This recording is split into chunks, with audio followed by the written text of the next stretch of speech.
اسی رائے کے اعتبار سے جبریل کو قرآن کی آیت لے کر کے بھیج دیا، جن کی وجہ سے اسلام کو وہ قوت و طاقت ملی۔ آپ نے 27 سال کی عمر میں اسلام قبول کیا۔ کتنے سال کی عمر میں؟ 27 سال کی عمر میں۔ حضرت فاروق اعظم 27 سال کی عمر میں، واقع فیل کے 6 سال حضرت فاروق اعظم کی ولادت بسعادت ہے، اور 27 سال کی عمر میں جب 39 مرد اور 11 یا 14 عورتوں نے دین کا کلمہ پڑھا، تو 40ویں نمبر پر کلمہ پڑھنے والی ذات کا نام فاروق اعظم ہے۔ وہ واقعہ بہت مشہور جو آپ نے علماء سے سن رکھا ہے کہ قتل کے لیے جو ارادہ مکہ والوں نے کیا تھا، ان میں ذمہ داری انہوں نے لی تھی کہ میں قتل کر دوں گا۔ لے کر چلے تو راستے میں حضرت سعید ابن زید سے ملاقات ہوئی، تو کہا کہ عمر کہاں جا رہے ہو؟ تو کہا کہ آج جا رہا ہوں، پیغمبر کا سر لے کر آؤں گا معاذ اللہ۔ تو کہا پیغمبر کا سر لے کر آؤں گا؟ اپنی حلیہ دیکھو اور پہلے اپنے گھر کی فکر کرو۔ تمہارے بہن و بہنوئی دونوں کلمہ پڑھ چکے ہیں۔ اب جلال جو تھا وہ تو اور ڈبل ہو گیا کہ اب جو ہے پہلے چلو انہی خبر لیتے ہیں۔ پہنچے، بے تحاشا مارنا شروع کر دیا، بہنوئی کو بے تحاشا مارنا شروع کر دیا۔ بہن بیچ بچاؤ کے لیے آئی، دھکا دیا، وہ بھی بیچاری کھمبے سے ٹکرائی، ان کا بھی سر پھٹ گیا۔ مارتے مارتے مارتے مارتے تھک گئے، مارتے مارتے مطلب رک گئے، تھک نہیں رک گئے، اور کہا کہ یہ نہ سمجھنا کہ میں تھک گیا ہوں، ابھی کچھ دیر کے بعد پھر پیٹوں گا۔ مطلب پورے جلال کلمہ چھوڑو، کلمہ چھوڑو۔ اب بہن کا سر پھٹ چکا تھا اور خون سے بالکل لت پت، پورا وجود خون سے تربتر۔ جب شوہر کو دیکھا کہ مار مار کے بے ہوش کیے دے رہے ہیں، تو بہن اٹھی اور بیچ میں آ گئی، اور پوری جرات کے ساتھ آج زندگی میں پہلی بار بھائی سے آنکھیں ملائی تھی۔ اللہ اکبر، دین نے کیا کیا دے دیا صاحب۔ پہلی بار جو عمر کی آواز سے سہم جاتی تھی، آج پہلی بار فاروق اعظم کے سامنے پوری جرات کے ساتھ آ کر بیچ میں کھڑے ہو گئے۔ پیچھے شوہر پڑے تھے اور عمر کے ہاتھوں میں درے چل رہے تھے، اور بیچ میں آ کر کھڑی ہو گئی، خون سے وجود تربتر اور آنکھیں سرخ، پورے جلال میں ارشاد فرمایا، عمر جس ماں کا دودھ تم نے پیا ہے اسی کا میں نے بھی پیا ہے۔ تم یہ ارادہ لے کر آئے ہو کہ میں چھوڑا دوں گا، ہم نے ارادہ کر لیا ہے کہ مر بھی جائیں گے لیکن ان کے قدموں سے ہٹ نہیں سکتے ہیں۔ یہ وہ نشہ نہیں جسے ترسی اتار دے، میں مصطفیٰ کے جام محبت کا مست ہوں۔ یہ وہ نشہ نہیں جسے ترسی اتار دے۔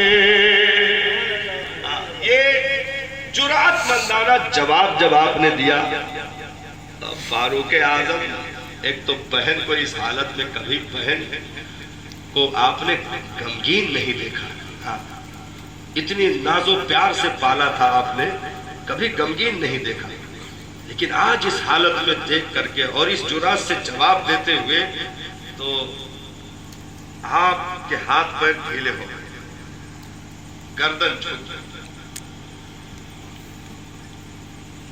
کہا ذرا وہ سنا دو جو میرے آنے سے پہلے ابھی پڑھ رہے تھے۔ اللہ، کہا بہن وہ سنا دے جو میرے آنے سے پہلے تم دونوں لوگ پڑھ رہے تھے۔ آنے سے پہلے سورہ طٰہٰ کی تلاوت چل رہی تھی۔ اللہ، کہا وہ نسخہ لے کر کے آؤ جس پر لکھا ہے تم لوگ ابھی پڑھ رہے تھے۔ تو کہا اس کے لیے غسل ضروری ہے عمر، ناپاک کے ہاتھ میں وہ چیز نہیں دے سکتے۔ اور پھر جب وہ تلاوت سورہ طٰہٰ کی ہوئی، عمر کی دنیا بدل گئی۔ جس قرآن کی تلاوت نے حبشہ میں نجاشی بادشاہ جو عیسائی بادشاہ تھا اسے رونے پر مجبور کر دیا. اللہ اکبر. قرآن ہے صاحب. رب نے ارشاد فرمایا یہ تو میں نے اپنے محبوب کے سینے پر سارا وزن رکھ دیا، نہیں تو اس قرآن کو دنیا کے کسی بڑے سے بڑے پہاڑ پر بھی اتار دیتا تو وہ بھی سرمے میں تبدیل ہو جاتا. یہ تو عالم نشرح لکا صدرک کا وہ تمغہ محبوب کے سینے اطہر کو عطا کر کے میں نے قرآن کا تمام تر وزن محبوب کے سینے پر ڈال دیا. اس لیے سرکار نے ارشاد فرمایا قرآن پڑھا کرو، پڑھتے پڑھتے رویا کرو، رونا نہ آئے تو رونے جیسی صورت بنا لو.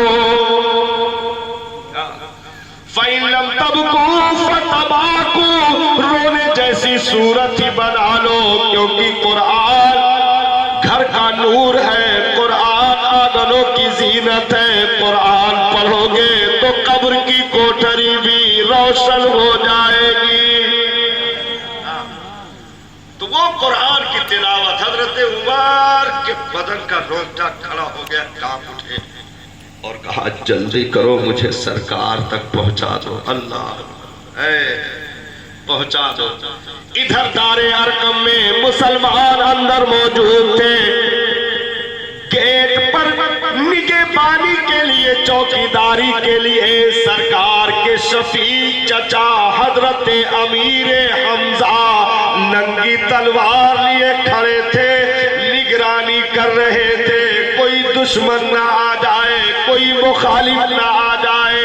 اتنے میں عمر کو آتے دیکھا، اندر آواز لگائی سرکار عمر آ رہے، ہاتھ میں تلوار، ارادہ کچھ اچھا نہیں لگ رہا.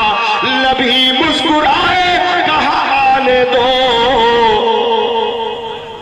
وہ آئے نہیں بھیجے گئے ہیں، کیونکہ ابھی سرکار نے 2 دن پہلے ہی دعا مانگی تھی اللہم اید الاسلام بعمر خاصہ. اے پروردگار عالم عمر کے ذریعے اسلام کو تقویت دے دے، قوت و طاقت عطا کر دے. کہا وہ آئے نہیں بھیجے گئے، آنے دو.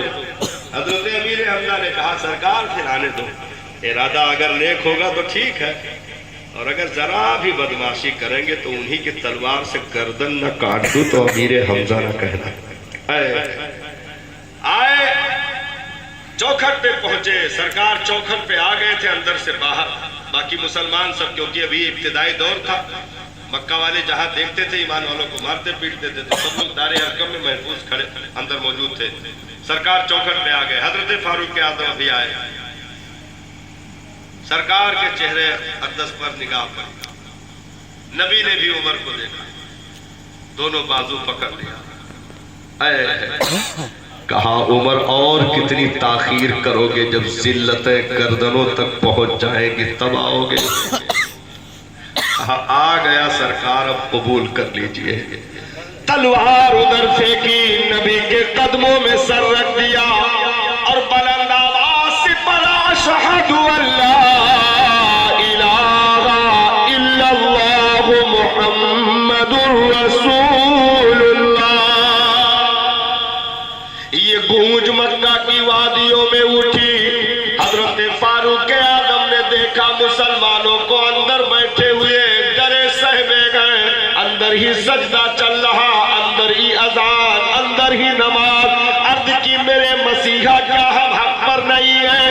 نبی نے ارشاد فرمایا عمر بے شک ہم حق پر ہیں. تو کہا یہ چھپ چھپ کر اذانیں کیوں، نمازیں کیوں؟ آئیے حرم میں چلتے گئے، کعبہ کے پاس چلتے گئے، کھلے آسمان کے نیچے چلتے گئے، میدان میں چلتے گئے. نبی نے کہا عمر حالات بہتر نہیں. عمر نے کہا سرکار جسے اپنے بچوں کو یتیم کروانا ہوگا، اپنی عورتوں کو بیوہ کروانا ہوگا، اپنے اگر گردن پہ سر اچھے نہیں لگیں گے تو وہ سامنا